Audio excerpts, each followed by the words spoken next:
Hi, this is Vince at American Suspension, and today we're going to talk a little bit about the stock trees. Now, on the 2014 and up, they went to 49mm fork tubes, which is great. And in fact, on our bolt-on kits, if you have an earlier bike, you can upgrade to the 49mm really easy. You just specify it, doesn't cost you any more.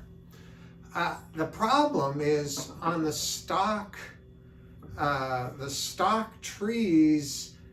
I don't know if you've ever actually looked at them, but the stem is two-piece. It's kind of a rather unusual arrangement to have a two-piece stem.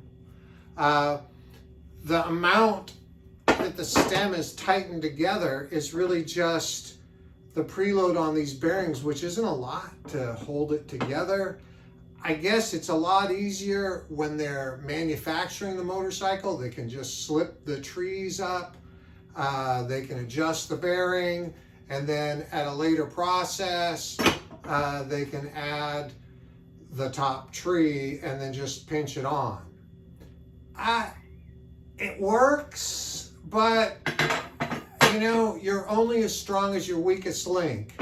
And you know, having the two-piece stem, probably not what you'd see on a high-performance sport bike.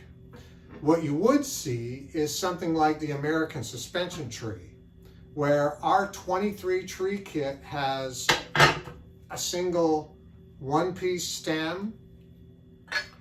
You would install it into the tree and then adjust it with these nuts. So that would be very similar to any high performance setup that you would find. And really, you're going to put a 23-inch wheel on your bike.